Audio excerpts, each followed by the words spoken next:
Salut, c'est Seb. Alors aujourd'hui, écoute, on va faire un petit peu de vulgarisation et je vais t'expliquer les différences entre deux notions qu'on a tendance à confondre, que sont les notions de résidence et de résidence fiscale.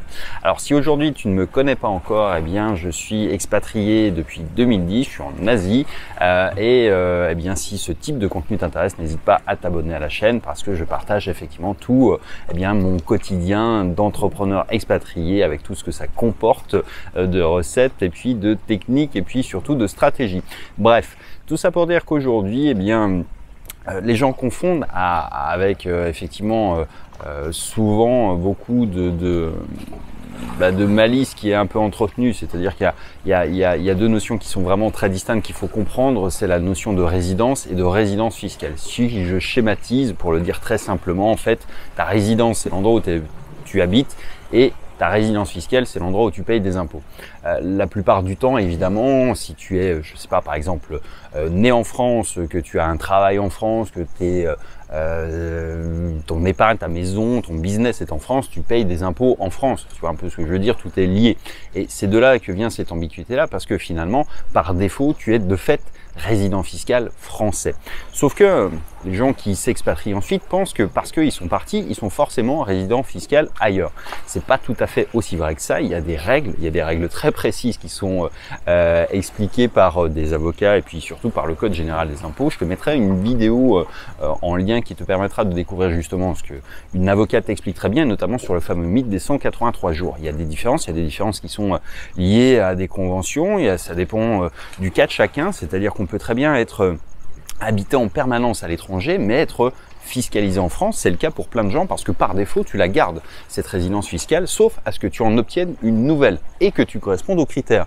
Donc, il y a quand même des règles. Donc là, je te mettrai la vidéo pour que tu vois un petit peu ce qu'un avocat t'explique en la matière. Et ce que je vais, moi, te synthétiser, c'est en fait quelque chose qui est plus simple à comprendre. C'est de dire que la plupart du temps, en fait, c'est pas parce que tu habites dans un pays que tu vas y payer tes impôts. Exemple, tu es un Français, tu es donc jusqu'à présent, tu payais tes impôts en France et tu penses qu'en partant en Thaïlande, eh bien, tu vas payer tes impôts en Thaïlande. Ouais, non, ça marche pas comme ça.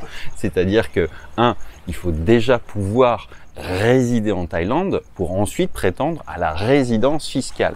C'est-à-dire que pour payer tes impôts en Thaïlande, il faut que tu y passes plus de 6 mois par an et pas avec des visas touristiques. Parce qu'évidemment, être résident fiscal, ça te fait passer d'une case à une autre. Tu n'as plus les mêmes droits, plus les mêmes obligations non plus. Tu as des devoirs qui sont un peu différents, mais bref, ça a des avantages, évidemment, et simplement, tout le monde ne peut pas y prétendre. Donc, ça veut dire quoi? Ça veut dire que pour être résident fiscal thaï, il faut effectivement que tu sois installé, que tu aies un appartement, parce qu'il va falloir te déclarer aux impôts sur place, il va falloir que tu prouves de ta situation, d'où viennent tes revenus. Ils vont te poser des questions comme le ferait le fisc français, tout simplement, et ensuite, tu seras astreint à produire des déclarations chaque année en Thaïlande, qui a une fiscalité qui est un tant soit peu différente de la France, mais c'est pas l'objet de cette vidéo, j'y reviendrai peut-être dans une autre.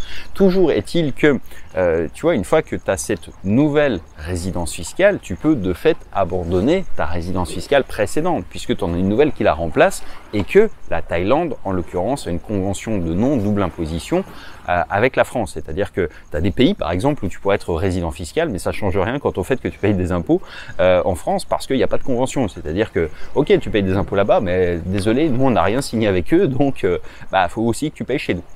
Donc tu vois qu'il y a ces notions-là qui sont extrêmement importantes à comprendre. Et encore une fois, tu peux très bien vivre toute l'année en Thaïlande sans être résident fiscal thaïlandais et donc devoir de l'argent à l'État français. Et c'est ça en fait la réalité, c'est là où tout le monde et plein de gens se plantent, c'est qu'en réalité c'est pas automatique comme truc, c'est-à-dire que c'est quelque chose qui est basé d'une part sur les critères, mais aussi surtout sur des accords qui sont entre plusieurs pays, et puis de l'autre côté le fait que tu puisses rentrer dans les critères d'un pays dans lequel tu voudrais payer tes impôts. Donc tu vois qu'il y a vraiment quand même des notions qui sont extrêmement précises sur lesquelles il faut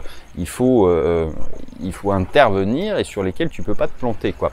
Donc c'est vraiment encore une fois quelque chose qui est à peu près aussi simple que ça, mais à contrario, tu vois, tu pourrais, je sais pas moi, être résident fiscal français, vouloir le rester, parce qu'il n'y a pas de problème avec ça, il y a plein de gens qui souhaitent continuer à profiter du système, et puis ne jamais mettre un pied en France, parce que par défaut, en fait, ta résidence fiscale, elle est déterminée par ta nationalité. Donc ça veut dire que tu es français, tu payes tes impôts en France. Voilà, ça c'est le statut par défaut. Donc aujourd'hui, si tu es nomade, que tu pars un peu sur les routes en te disant bon bah je dois rien à personne, non, ça c'est pas la théorie du tout, c'est même pas la pratique du tout. C'est-à-dire que tu dois de l'impôt dans ton pays de résidence par défaut, de résidence fiscale par défaut. Donc même si aujourd'hui tu es un espèce de vagabond qui passe de pays en pays et que tu dis bon je dois rien en Thaïlande, je dois rien à tel endroit, c'est vrai ça pour le coup, mais ça veut pas dire que tu dois rien en France. Donc c'était une petite vidéo de mise au point pour eh bien les gens qui se posent généralement ce type de questions. Donc pour comprendre le truc, c'est que pour ne plus être résident fiscal français, il faut correspondre à des règles, des critères. Encore une fois,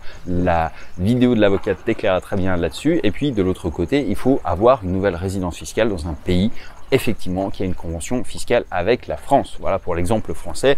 Donc ça correspond à quelque chose qui est précis, qui est pragmatique et qui est pas si compliqué que ça. Quand je le dis comme ça, évidemment, ça a l'air un peu lourd, mais non, il y a juste quelques principes à comprendre. Après, c'est jamais que des déclarations. Donc voilà. Mais tout ça pour dire que si c'est un sujet qui t'intéresse et d'une manière plus générale, j'entends tout ce qui concerne eh bien la mise en place de plans, parce que tu vois, être fiscalisé à un endroit, c'est quelque chose qui se réfléchit, c'est-à-dire qu'il y a un avantage, il y a un intérêt financier. Être taxé en Thaïlande, pour moi, ça a un avantage. Si je le fais effectivement, au-delà du fait que je passe mon temps et une bonne partie de l'année en Thaïlande, que j'y vis, que j'y suis installé, que je suis rentré au pays, mais bref, il y a aussi un intérêt pour moi à opter pour ce système-là plutôt qu'un autre. Donc tout ça, en fait, eh bien, c'est des mécanismes que j'explique en fait dans le plan B. Le plan B, finalement, c'est un rapport que j'ai pondu, qui est basé sur mes années d'expérience et qui va te permettre eh bien, d'avoir quelque chose qui te permet de construire toi aussi ton plan. L'idée, c'est quoi? C'est que aujourd'hui, si tu es encore une fois français en France, avec un compte bancaire en France, avec une baraque en France, avec de l'immobilier en France, avec une entreprise en France, avec de l'épargne en France, bah, tu es à la merci d'un seul État et au moindre coup dur, eh bien, c'est toi qui vas trinquer en premier parce qu'ils peuvent se récupérer partout. Moi, en fait, bah, je suis à l'autre bout du monde, je suis pas planqué parce que voilà, je respecte les règles. Mais j'ai disséminé un petit peu tout ce que je fais aux quatre coins du monde afin de répartir le risque et de pas être à la merci d'un seul État, pas plus les Thaïs que les Français. Moi, j'ai rien contre les États en particulier, si tu veux. Simplement, ils ont des intérêts qui sont divergents des miens. Moi, mes intérêts, c'est de conserver ma liberté, c'est d'être sûr et certain que voilà, si je mets quelque chose en place, c'est à moi que ça profite et puis que ça s'évapore pas dans la nature. Donc tout ça, c'est quelque chose qui effectivement est